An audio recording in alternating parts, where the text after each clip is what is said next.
All right, I am excited to start. I hope you can hear me. I hope you can see me well. So, I hope basically everybody's having a great day. Today, we're going to be talking about what is Gatsby. And for many of you, this is probably the first time you may have heard about Gatsby. And so we're going to dive into that. But before we get into that, I want to tell you a little bit about myself. So, in a nutshell, I like to consider myself a mix of six things, right? So, I'm a Christian, a husband, a father, teacher, speaker, software engineer, right? So, my life before launch school was largely me traveling the world, trying to do nonprofit projects, trying to do mission trips and all that stuff, and serving whether in orphanages or other places, as in different roles. And one of my key roles was as a teacher or actually making websites for people as well. And so around 2020, I went through the Launch School core program. And then 2021, I decided to go through Capstone. And it was a wonderful, wonderful experience. Both of those were wonderful experiences. And currently, I work on the DX squad at Gatsby, and I work on our Git integrations. And I'll talk a little bit about that later. But I'm also the last remaining Russell Westbrook fan on the planet. And I'll just pause there and say, like, we know it's a sinking ship. Like, we do know that we don't have anything else to say. And we just decided, like, we're still going to go with it, right? So in Rust, we trust. That's it. And lastly, my presentation is not complete without adding the fact, like, the Bulls are trash, right? So, like, they're actual trash. Like, I'm just saying, like it's okay if you're wrong on this. Like, I have friends who are wrong about this, but they are trash. Anyways, enough about me. Let's just dive into this talk. And I'd like to begin our journey by asking, who is this talk actually for? So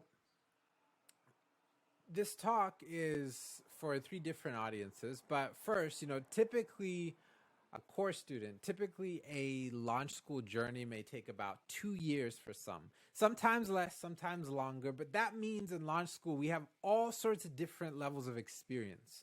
And so the first question people may ask is this software engineering thing for me? The second question, by the time you're in maybe capstone or edge at the end of core and you start understanding how things are working, you basically start asking like some kind of questions like, what kind of problem would I be interested in solving? Like, there are all these companies that are doing software engineering, that are engineering software in a sense, and what kind of problems would I actually be interested in, and what kind of company would I like to work for that would have those types of problems, right? And then lastly, because of Daniel Liu, previous capstone grad, some members of the Gatsby company I work for heard of the fact that I was giving this talk. So I added a question just for them. And that is, what exactly can you expect when hiring a launch school student? So these three audiences, and with that, we can move on to kind of setting the context for our discussion, right? So here's the context. Gatsby has hired more capstone grads than many other companies. Now, Gatsby has seen some sort of consistent ROI on launch school. So if you're from the Gatsby side, Max, Ezra, Daniel, Catherine, me, and maybe more, we're all capstone grads, and these capstone grads actually typically stay at Gatsby. It's not like, I hate this, I can't believe everything is going wrong. And some have actually stayed up for like 2 years or more. And so, Gatsby is liking what they're seeing. And then for others, you may not end up working at Gatsby, but these are sort of the types of company. This may be kind of a model of a type of company you may end up at. And since this may be the type of company you may end up working at, right? We should really understand what kind of company is it that I could end up at, and what would that life kind of look like? And as a result, we want to understand Gatsby, but not just any understanding. We want to approach Gatsby from the most approachable angle for launch school students. And typically, we think, as launch school students, we've been kind of conditioned to think in terms of problems. And so the question for us really is, what is the core problem that Gatsby actually tries to solve? So we can rephrase this to, why exactly did Gatsby become so popular so fast, right? So in order to answer this question, we need to take a little look at history. So join me in our little adventure. So voila, look at history, right? It's not that long, but the year was 1990. My parents were doing what no child ever wants to know that their parents were doing, and I was born the next year. Around the same time, the web began. So great things were happening around that time. And, you know, the first websites were what we call static sites. So if you're not familiar with that term, we're literally saying that these are files. These are stored somewhere, and we're just sending files between people. And these are static because they're not changing. So once we start talking about things changing, we're talking about dynamic, right? So static sites were being hosted on servers all over the place. And the idea was, you know, everything was servable, and this was kind of a starting point, and servers were really slow. So, hey, we did what we could, and so this was the web. Soon enough, by around 95, we're looking at the birth of many different things, such as the JavaScript programming language, CSS, that many people hate, but, you know, I've learned to bear with. PHP, that security questionable. But the idea was, you know, there also was the rise of this platform called a CMS. And if you're not familiar with the term, you know, CMS just stands for a content management system. And if somebody knows more about details about that, please just add it to the chat. But the CMS really allowed people to start customizing things, right? And it was allowing people to say, hey, I can have my own little way of just customizing certain data for our pages. And it was adding some sort of flexibility to sites. And it was, as the web was growing, we started seeing this third tier, which we call the rich web experience. And the web experience was starting to change, right? So your birth of WordPress, Squarespace, and these things were now allowing more very dynamic things to happen on the server side, right? But with platforms like Django and Rails and these platforms started building out things on the server side, and we were now at a place where we had this 3-tier architecture, and if you're not familiar with that, again, it will become clearer with time. But essentially, we're talking about doing more activity, more dynamic, more changeable activity. And now we had this third tier of database layer where we could store and persist data. And now we could have very, very advanced forms of web applications, right? And with this experience, it meant that our pages, every time you clicked on a page, you were now the second page load, like clicking on another page was gonna be, we had to go back to the server and build out this entire page on maybe with templating languages and all that stuff, and then serve this back. And so this was really heavy, and you're like all I did was like go to a page that really it just changed the heading maybe and changed a few buttons, but it looks almost identical, right? So that's just really heavy. And so this was the state of the web, and one technology that really changed the game was this idea of Ajax. And as launch school students, especially around course 239, you're familiar with Ajax and the idea of asynchronous JavaScript with XML. And so the idea was, now all this stuff has been happening on the server side, right? And we're kind of hitting the edge where we were doing caching and all sorts of complex stuff. And the web is still like this in many instances, right? In actually most instances, or a lot of instances, I should say. But people were like, okay, well, what if we start seeing what we can do more on the client side, right? So we have this spec that was brought up by the W3C, and it actually allows us to basically, from the client side, to make requests to the server, and then we can actually just use JavaScript at runtime to change things on the client side. So what the benefit was was going to be that now on the client side, we now can, instead of changing everything and generating everything on the server side, really, if we just have small changes, we could actually just change things on the client side, right? And so this started moving things on the web towards this thing of client-side rendering. In fact, in 2010, around 2010, right, when this lightweight JavaScript library called Backbone.js came out, it used jQuery, and it took this scene and it allowed developers, get this, to create client-side applications that run in the web browser. And these were actually known as single page applications.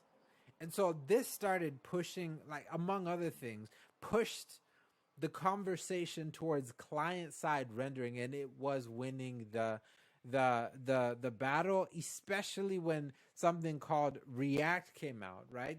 So people were noticing that the pages were just getting way too big, and having global CSS and global everything was getting a little bit out of control for these super mega size sites. So Facebook created this library, this framework that would change how we viewed the front end to say, listen, a page can actually be viewed as its own separate component with its own separate CSS, own separate structures and JavaScript. And if you must share things, you can actually separate that out. But the core idea was, we don't want to have this idea of sharing things between spaces as much. We want to view sections of pages or pages as components that can be reasoned about simply. And so these client-side applications were saying, listen, we've dealt with the issue of that second page load that's really slow, right? But we had lost something with that, because in order to generate these client-side applications, right? Client-side single-page applications, whenever you first loaded the page, right? We now have to load something simple, and then we now have to build the entire page with a JavaScript at runtime. And so now that first page load is super heavy. And the bigger the site, the heavier this experience is, right?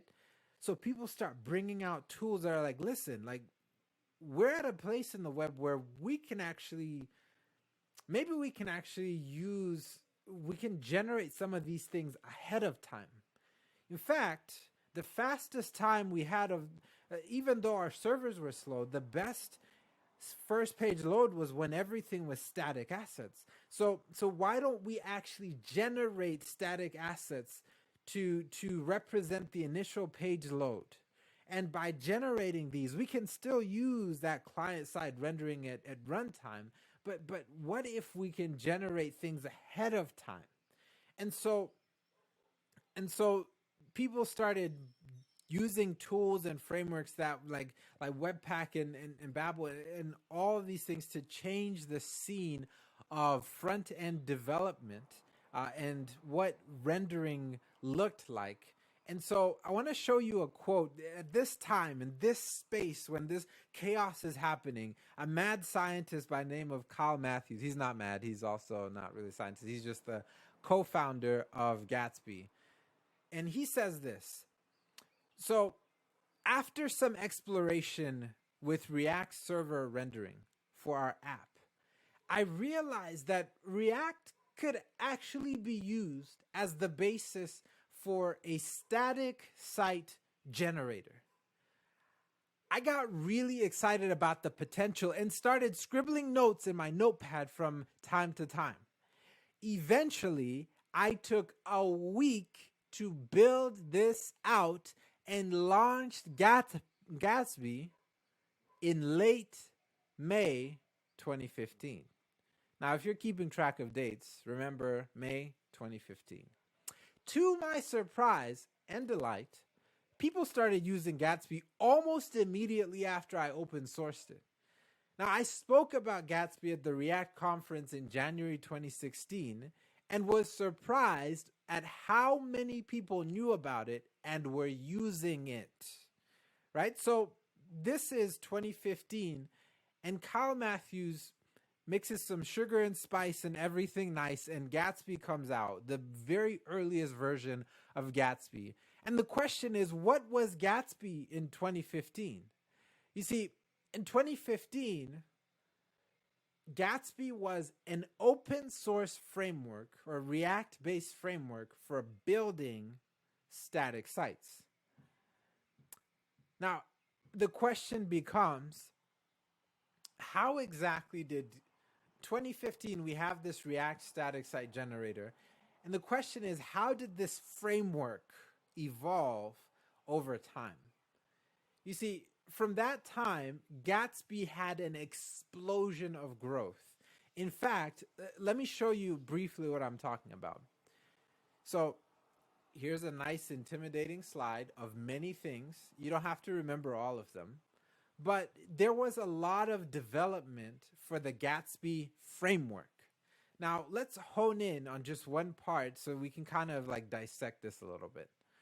You see, early on, we do have this static site generator, right? That's going to build sites ahead of time. But early on, the goal was to improve this React static site generator, right? We're going to build sites ahead of time. And the key part of Gatsby was actually developing this idea of the data layer, right? So let's look at this data layer. Now, the data layer can actually be very confusing for some, but I would like you to view it from the top part to the bottom, right? You can think of the data layer as this black box where you can get data from anywhere in order to build your sites. Now, you essentially what that means is I have data from a database. I have data from an API. I have data from a file system. I have data from Contentful, Shopify, and I have a Shopify store, WordPress, all these different places. And now Gatsby's just going to say, all right, give us the credentials necessary for this, and we will just grab the data. We have ways to deal with this. We'll grab the data, or you can actually specify a custom source, right? And we will now make this available to the front end, but you don't have to worry about the logic of how we did this. We will actually make this available to the front end using this GraphQL layer, right? And so we'll get into GraphQL a little later, but now your site, your front end, now we can actually build out any permutation of all the different pages that will be served to customers or clients based on the data we have. And we have all the data we'll ever need for all the static versions of our sites, right? And so this ahead of time compilation was a big deal, and people were loving it, using it very quickly, right? Now, this ahead of time compilation was a little too slow for bigger clients. What do I mean? You can think of it by analogy, right? So imagine in our analogy that every page takes 1 second to build. Now, I'm pretty sure every static site generator to this day is much, much faster than 1 second per page. But just for example, let me exaggerate a little bit. It takes 1 second to build a version of our page, right? Now, big clients, big sites, enterprise level customers may have 50,000 pages that they need to build. So just to rebuild the entire site one time, that's going to take, if you just think of one time rebuilding, that's going to take upwards to 12 hours if it's 1 second per page, or 12 to 13 hours. And math gurus, feel free to correct me if I'm wrong. But you see, that was just not going to be a good use case. In fact, the common mantra at this point was going to be like, it's nice and I like it, but I don't think it scales well. And people were using it largely because this was going to give the fastest experience to our customers. And so we'll take the hit, but come on, like, this is taking way too long.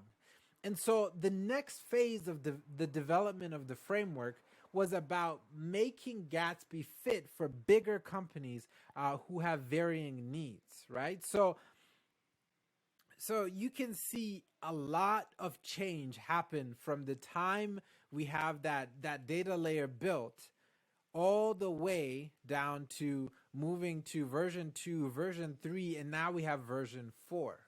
And I think the crowning jewel of Gatsby right now in version 4 that was released last year are these rendering modes. And let's go back to our diagram so I can show you what that's all about, right? So if you look at the bottom of this diagram, right, it should be to my right, it says ahead of time, on demand, and server side, right? So we basically use the whole alphabet with acronyms at Gatsby. So SSG, static site generation, that's that ahead of time original way of doing things, right? And then we move to the other side of the spectrum, to server side. The idea here was we're just going to have a cache miss every time, and we're going to go back all the way to the server, and we're going to generate your page every single time. So there are just some sites where it makes sense not to ever really build. And for example, we're always like, if we have search bars or things like that, like, why would we build like endless permutations here? We would just want to build the simple, like, to actually just go back to the server and search for content as needed. And there are other use cases, but I'm just giving simple use cases, right? So server side rendering, a second mode that was this is the when you think of Rails or other frameworks like that, they typically were going to do server side rendering for all of their the pages that we're going to send across the wire. And so this was going to be like, hey, maybe not our whole app needs static. Some parts of our site actually need server side, right? So it was allowing people to say, all right, if you need this, you can have this again. But perhaps the thing that gets me most excited about what Gatsby is doing at the present moment is this on-demand DSG. So the idea behind DSG was, listen, let's just say you don't actually, like, you're concerned with build time, right? So maybe you just want to build your top 10 sites that are most used. And then the rest, you don't really care about on every build. In fact, so what we'll do is we'll just defer the generation of other pages, and we'll just build whatever you say we want to call a complete build. We'll just build those pages, right? And then let's say someone decides to go on page, your page number 10,001, right? At that time, our CDNs will not be able to see this page, so we'll have a cache miss. When I keep saying cache miss, and all I mean here is essentially that we have stored these static assets in a place temporarily, and if it's not found, right, it's gonna do what we call a cache miss and say, hey, what do I do when I haven't found this asset, right? the static file. So it will go back and it will make a request all the way back to the server and just forward this request and say, hey, do you know what I should do when I'm looking for page 10,001? And now it will generate this page that it has deferred the generation of, right? And it will serve it back. But as it's serving back, it will cache this. And now if anyone else comes for page 10,001, now they're going to have this, it's going to pretend like this was a static page all along, right? And so you now have a little bit of the best of both worlds. And again, this is still a compromise with trade-offs, but this is one of the key things that Gatsby is doing to kind of help build those dynamic sites. And so today, the Gatsby framework has become what we would call an open source React-based framework for building static and dynamic sites. Now, if you look at this, right, this diagram a little closer, we talked a lot about what's happening on the bottom side, but you'll see that there's a whole top side of this diagram, and that is the second part of Gatsby. You see, Gatsby is not only a framework, but it is also a company. You see, it's specifically it's a company that offers support for people building Gatsby sites. In fact, you'll notice if we zoom in the diagram, you'll notice that something big happened in May 2018. So it says Gatsby Inc. Gatsby became incorporated. It became a company that was formed, and one of the initial ideas was just to build out different services. All these different services that would allow people to create Gatsby sites as easily as possible and just enjoy the use and development of using Gatsby, right? But the problem was these sites were being built everywhere and anywhere, and not many people like on their platforms were actually optimizing for Gatsby sites.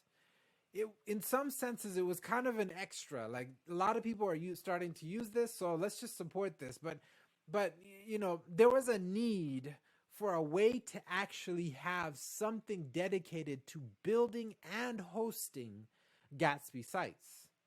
And so soon after, Gatsby Cloud was born in 2019, and so Gatsby also became a cloud platform.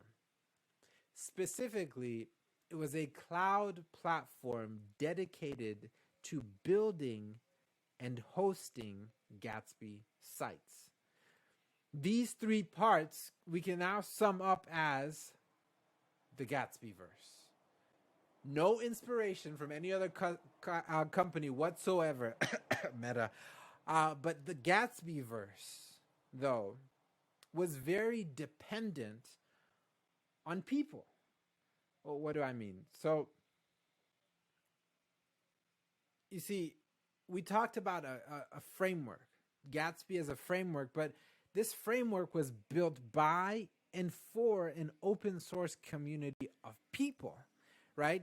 We talked about it becoming a company, but this was a company that pivoted based on the needs of people building Gatsby sites, right?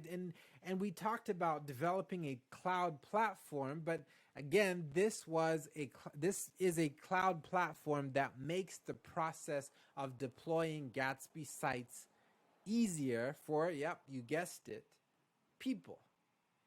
And so with that context, right, we can now finally define what Gatsby is in a way that makes sense to launch school students, right? So Gatsby is a software as a service company that interacts with the open source community in the development of the GatsbyJS framework while offering an improved build and deploy experience for Gatsby sites through Gatsby Cloud. Now, I know launch school students. I know you've been scarred by Surgeon and other people just asking you how things work under the hood and asking you to be precise and going into the hood. And so going into the nitty gritty details. And so I know that you would ask a specific question when being given things at a very high level. And that is, how does all of this work under the hood? Like you've told me of JavaScript, this is a React based framework, and that's in JavaScript and all that stuff. And I know how JavaScript works. I know how the DOM works and all that stuff. And so what is actually happening under the hood of all of this, right? And so we want to look at this question by stepping back a little bit. So if you look at this page, right, Gatsby does what we call dog food. So what that means is Gatsby actually uses its own things to build its own platform. The idea there is that we want to experience the issues so that when other people are using Gatsby, we know what the issues and problems are. And so Gatsby basically tries to build everything on its using its own products where is possible. So the entire Gatsby Cloud is actually a giant Gatsby site. Now, the company interacts with the outside community through this Gatsby Cloud dashboard, which you have to log into. And so this is a front end. This is a front end built in Gatsby. And then you have to log into, and then there's this whole static portion of this application, which is called the GatsbyJS.com website. And essentially what's happening there is that requests are going to come to the dashboard. And if you need to interact with the backend at all, these are going to be processed through this dashboard. And this Gatsby backend is actually split into a series of microservices. So if you're not familiar with a microservice, and by the way, I know at this point I may lose some people, and that's fine. I'm going to go into necessary detail and move back, okay? And so if you're not familiar with a microservice, you can think of a microservice kind of like an express server that's dedicated to one issue, right? So kind of think of it building out an express server, and it has its own database, and essentially it's just going to process requests that may have to do with payments, or it may be that it's kind of some sort of virtual terminal that's going to run some sort of CLI commands and processes and clone things from GitHub and all this stuff, right? Or it may send reports and many other things, right? Or if you're more familiar with Ruby, you can think of it like a Sinatra server, basically just dedicated to one issue, right? So this is essentially what each of these can be considered its own express app. And so each request passes through what we call a GraphQL gateway. Now, we talked a little about GraphQL, and I said I'd come back to it. And if you're not familiar, it's essentially a different approach to REST. And the idea when they created this format was essentially to say, let's create a way to interact with the backend that is actually ideal for the front end. So let's start by designing a way for me to just get the data I need from the front end and work backwards. So it makes the back end figure out how to get everything I need, everything I want through what we call resolvers. But from the front end, I just performed one request to get the exact data from the back end that I need, right? So typically a request may go kind of like this, right? Sir John wants to pay Gatsby Cloud, right? And, a request comes through the front-end dashboard. It's received by the GraphQL gateway. And now this GraphQL gateway, which is also a service, is going to look to see, hey, I think this has to do with the payment service. So let's resolve this to the payment service. And so the request will be forwarded to the payment service and is processed correctly. Now, Rodney may or may not have added a script that overcharges any person named Serjan Korik when he tries to pay Gatsby, but that's beside the point. And so a response is sent back to the front end dashboard, and a new payment account is set up with Stripe. Now, I could take a whole day breaking down each of these, but I'm going to resist that urge to keep going down those holes of each of these boxes, right? So I haven't even talked about how we use Kubernetes to orchestrate each of these services. I haven't even, the containers and all that stuff, I haven't talked about how we deal with other parties, and there's a whole bunch of complexity. And since we need to start wrapping up soon, hopefully at this point you have a clearer picture of how Gatsby works. So the question we probably all want to know, now that we know how Gatsby works, is coming back to the start of our conversation of two sides, Gatsby and Launch School. And the question is, why does this actually work together so well, right? And I think we can kind of look at both sides. Like, what is it that's coming out of both sides that's so helpful? So from a Launch School perspective, right? So what do Launch School students actually bring that make this partnership work well? And so a Launch School student, typically from the first course, the core idea was teaching people how to break down problems and how to solve complex problems.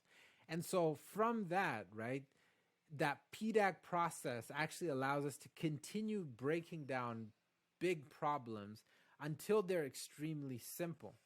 And so that ability to actually consider edge cases and break down complex problems, like, it makes it so much more refreshing for even for other engineers when they start seeing, okay, you got it now, and you're considering things very clearly, and that is actually a very desirable trait. And one of the core things I'd say we take out of Launch School that is desired anywhere, honestly. But a second thing is the fact that, like, we didn't, like, unlike a boot camp where you spend weeks tackling, like, you spend 3 days maybe on databases, right?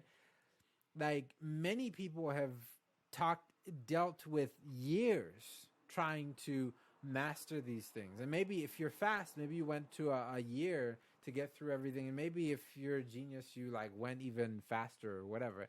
But the idea was, like, this is taking a lot of time mastering the fundamental parts that never change, right? So I know maybe a React, Vue, or whatever, Angular, I may not be an expert on that, but I know I mastered how the DOM works, and I can pick up any front-end framework quickly.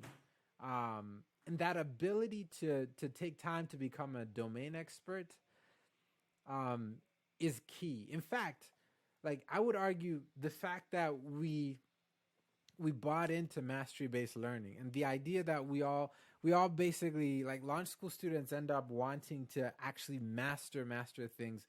That ability to become a domain expert relatively quickly is very treasured for the growth of an engineer once at Gatsby or at companies like this, right? But perhaps the most valuable skill, well, other than being a career switcher as well, we have all the general soft skill, is the ability to have what we call just-in-time learning. So I talked a little bit about how we mastered the fundamentals of how things work, but literally the ability to, it's really unlocked in Capstone, but any student that comes out of core already has this. It's just that Capstone is geared towards unlocking this better, right?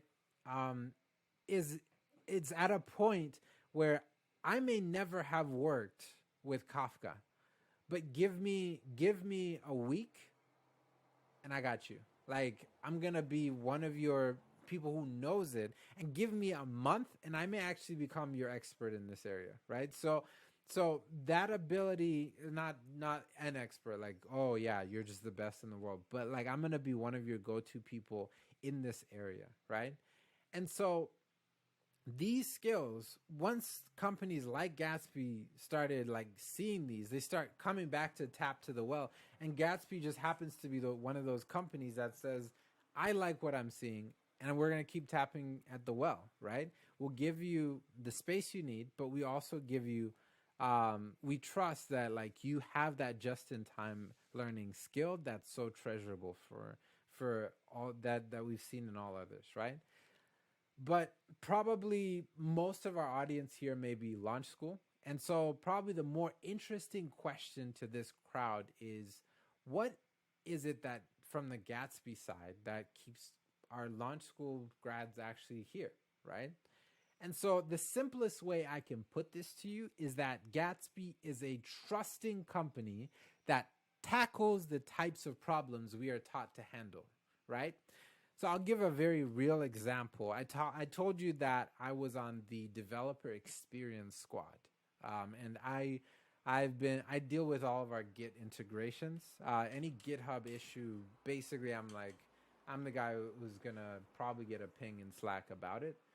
Um, but you know, before we started this project, I hadn't actually worked with the code base for GitHub um, in Gatsby, and my manager basically said, honestly, would actually expect someone 2 levels above your current engineering level to lead this project.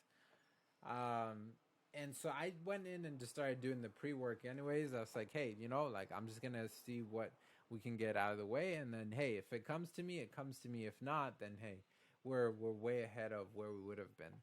And so they basically trusted me, like, look, you seem like you're motivated in this area, and you've done a lot of the prep work. You probably know more than most of the people on your squad about it. So go ahead. You're going to take the lead on this, and we'll have you working with the principal engineer on this, right? And within weeks, we had working self-hosted GitHub integrations, and the ability to actually be given the chance to tackle problems that are interesting to me, and to actually pivot our goals, just to say, hey, all right, like this is what you want to work on. That is treasurable, because I talk to other people, and sometimes it's like I'm not actually working on remotely the things that I want to be working on, and a lot of people leave companies because of that, right? So that's one of the first things that I've seen. I talk to other capstone grads at Gatsby, and they say the same thing. Like, I like the fact that they're letting me work on things I like, right? And then the second thing is they're looking for just in time. They're like, look, we understand coming in that you are not going to be the go-to domain expert, like unless it was maybe your capstone project or things like that, where it's a direct correlation, right? But we understand that you are going to be able to pick up anything we throw at you, and we may need to give you like space, maybe a week or two, to pick up some things or whatever. But we know you're going to be picking up things very, very fast. And so the fact that there is an understanding that we understand where you're coming from, that's helpful, right? And from a benefit side, Gatsby does try to, take care of its employees. You can go on the Gatsby site to see the benefits of being an employee at Gatsby, but um, you know, the fact that you have unlimited vacation, it's not unique to Gatsby as a company, but it's literally you sign in, no questions asked. You just say, hey, I need to go, and just make sure stuff is taken care of while you're out. But perhaps, one of my favorite things is the fact that I typically only have 1 to 3 meetings out of 8 hours. And so on generally good days, I can actually dictate how 7 out of 8 hours of my work day are handled. And so that's something I treasure a lot. But instead of going into detail here, I'm going to stop there and answer the rest in the question section. I'm pretty sure other people have questions for me. So I'm going to stop there. And um, as always, emojis for the win. The Bulls are trash.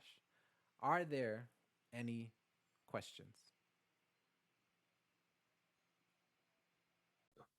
The first question is, are you only hiring capstone grads?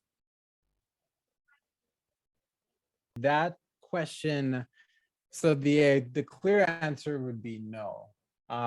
So Gatsby's gonna hire whoever can. Basically, they have an interview process, and it's actually tailored towards helping you see what the actual job will be like. So Gatsby's not gonna be like, oh, we only hire capstone grads. They're just gonna give everybody a fair shot. That being said, um, what Gatsby has currently only hired capstone grads because they've seen the funnel there, right? So it's more so the same thing about like, okay, I've seen the proven pattern that okay, so capstone grads, I can expect this, and I've seen this quality of work in this person, that person, right? So I can expect a certain thing from core, apply. And the idea is, you typically core, you already have all the skill sets for doing the on the job stuff.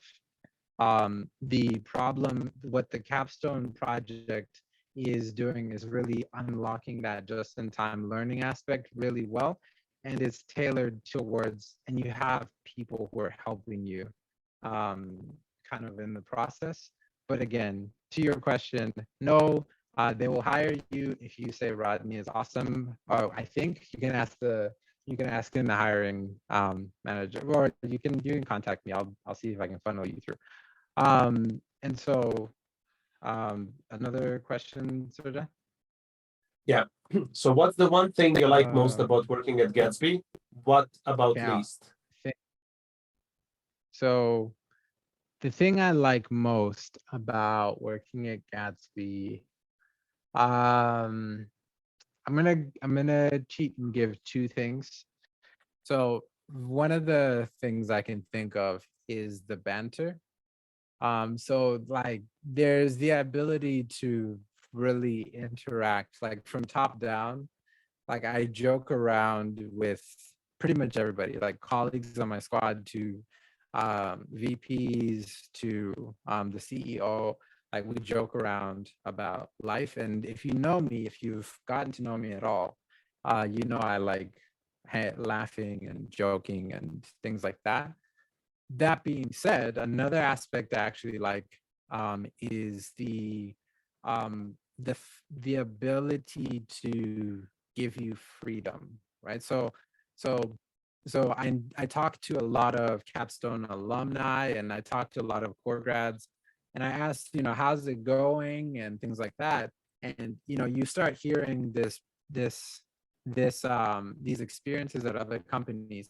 Other people are like, hey, come work with me or whatever. But you start hearing these experiences of like, hey, like I'm having a very tough time because I'm working on stuff that I'm not passionate on. I'm having difficulties with blah blah. And so the ability to actually give you the space to not like, obviously there's structure there, but to push you towards doing things you actually enjoy. And you can actually switch teams pretty easily in order to work, whether for a sprint or for a short period of time. If you want to work with a specific squad or team, you can do that, and that's wonderful. One thing I dislike, there are days where you just kind of like have a bunch of meetings, and so like the higher I notice, the more entrenched you get in gas, like the higher up you go, the more meetings you're in. And so like, or the more critical you come to the company, the more you need to communicate with people. And so one of the things I had to learn to like is just, okay, let me just go through a bunch of meetings today. This day I'm not going to get anything done, but I'm gonna I'm gonna I'm gonna communicate with the org. So don't like a lot of meetings, but it's something I do. and I'm learning to like it because through communication, it actually makes later writing in Slack or keeping people up to speed on what's happening a lot easier. Hopefully I answered that question. Okay, so the dislike was endless meetings some days. Don't like that. But so looking back on my core, so I'm going to answer this question. So looking back on my core capstone experience, is there anything that you would have done differently? Is there anything you could have done to better prepare yourself for a job in software engineering? The go-to here would be I would have just spent more time on building more projects, just kind of continually building that muscle memory. So just think about like the longer your process between core and capstone, the more you kind of just have to keep building context. So you may know how to build out an entire test suite and do test-driven development, but it's not your go-to to say like, all right, like I'm starting on a new part of code. Let me start by building out a testing um, a test suite and then going from there. Or maybe it was like I wanted to build more to play around with Postgres more. I know how to deal with Postgres and a lot of things, but I would have appreciated more just like taking the time to grapple. So the fact that they're adding the new course between 185, that's gold. Like that's gold. The new assessment is actually really helpful for you on the job because I kid you not, in the self-posted Git process I was working on, I had to refactor the auth process, and I looked back in my 175 notes, and I remember just looking through, oh snap, like I walked through the entire authentication layer, like built out sessions from scratch, walked through how to encrypt tokens and using the bcrypt library. And I knew everything. I could have done more to actually build out certain parts. But the cool thing was, as soon as I looked back on my notes, I was like, oh, yeah, I remember this. And then within a day, I was back up to speed on everything off, right? So that was very cool. Um, Next question was, oh yeah, answer any thoughts on working remote or on-site for your first job in software engineering? So pandemic made me say definitely remote. I think you have more flexibility with remote. If I could see, if you're more driven by interacting with people more and more, like to get stuff done or to feel attached to the company, I would say go ahead and try to find um, try to find an on-site job. But realistically, for most of us, I think you just have to decide what's more important to you. Like, is it that I want to have the flexibility? Like for me, I have other life, right? So I have family, kids, and all that stuff, and like life outside of Gatsby. And so I appreciate the ability to say, hey, I'm gonna be out for an hour, and nobody actually cares. Like they just say, all right, just be at this meeting. So I appreciate that. So I couldn't actually do that as easily with an on-site job.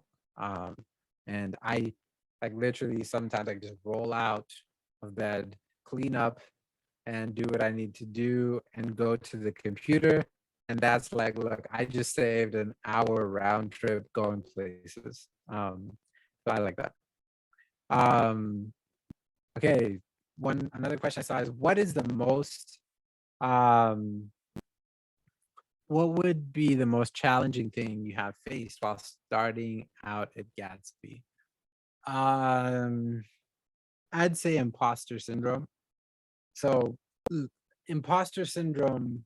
Um, so the pattern is, at least the way I've come to understand imposter syndrome is, it's basically the feeling of when someone says or introduces something to you in your mind, you have this like defensive mechanism that's going to tell you that person automatically knows everything I already know, and they know this piece that I don't know. Therefore, everything I have learned is basically no, which is not true. But it's crippling because I remember like in my first few weeks, I was just like nervous interacting with other engineers. And it was largely because they would say something, or they would say even like things like Figma. I hadn't actually used Figma, and maybe some of you have not used Figma, and that's okay. Like it's just a tool for helping you design design um, wireframes, and actually kind of being able to simplify your web development by having all your CSS stuff figured out ahead of time. But like for me, um, like that moment was like, oh no, I'm not an expert in Figma. And so I'm like panicking for a moment and stressing, trying to figure out, okay, what do I need to know? And it was like, it's okay. Like, it doesn't take away from the fact that you know a bunch of stuff, and there's just a new tool that you have to look into. This is something you do often in Capstone, where you have new tools all the time. But for some reason, that first week, imposter syndrome made it. First 2 weeks, I should say, imposter syndrome made it very hard um, to really process what was going on in the situation. Um, I'm gonna answer one other question. So it says, you seem so happy at Gatsby, but now that you have a better idea of what the industry looks like, what would be your dream job? So I've actually thought about this in several aspects, and it's because I don't see my forever being at Gatsby. I know, shock. But what I do see myself doing is actually starting a company. And so one of the patterns I look at are, how is Gatsby being run from a C level, from like a CEO level? How is Gatsby the experience of a developer? Is it frustrating to work on these problems? Is it frustrating for people to get stuff done, or are people like passionately working on this? Right. So for me, the dream job is CEO, CTO, whatever you want to put there. But like I wanted to walk through the history of Gatsby because I see a future similar progression where I may maybe build a framework, or and maybe start a company and kind of take shortcuts on things that Gatsby has already done. Um, so dream job in that, if you're asking in terms of software engineering, um, if you're asking in terms of software engineering, I would say the dream job would be combining the skill sets that we learn at launch school. I would like to actually use more of my um, cloud-based knowledge that I learned through Capstone. I like working with databases, so I want to go move more towards databases. And the ability, I actually want to do more of the architecting. So the idea of I'm I'm making design decisions about how the future of Gatsby that not, I mean, I can also implement as well, but I want to make those kind of moves. So it may not just be at Gatsby, but at any company I go to, the ability to not only be the quote unquote best engineer, but also to be able to make decisions, major decisions about the trajectory of what features we're building out. Um, um, okay, yeah, this is a good question, Jason. Jason Aricheta. I don't know if I said your name correctly, but so you know, for capstone experience, did you tailor your capstone project to the companies you wanted to work for? How did your job searching experience go?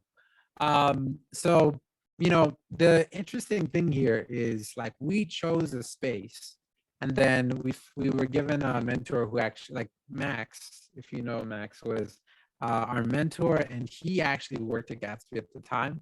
But the interesting aspect was we wanted to work in the Jamstack space, and as a result, we started looking at problems that are actually dealt with Jamstack problems. And that's how I personally got introduced to Gatsby, right?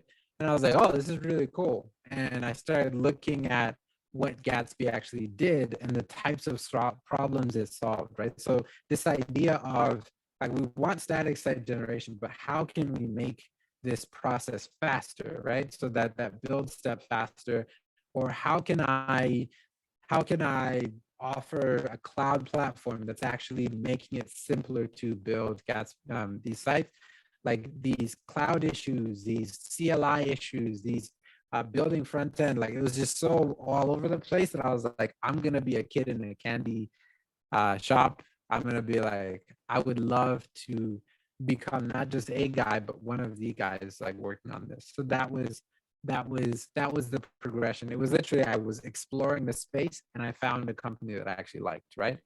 At least the problems that I liked. And my job search experience was pretty good. It took me about 5 weeks, I think, which is actually becoming closer to the average than the 10-week average. But essentially, um, I I actually tackled a lot of front end jobs, largely because I felt pretty comfortable on the back end, and I decided I wanted to grow in my front end skills. And so whether that's a good decision or a bad decision, I'll only know with time. But that was why I did. Yeah. um, and so that would be key. Um, yes. By the way, I can see one last. I think we're good. So I think we're at time. So I'm gonna stop there. By the way, thank you for showing up. Um, we I appreciate it. And I hope this has been informative, and hopefully we've all learned something useful about Gatsby and the types of companies that you may be working for after all this. And hopefully you may become a colleague.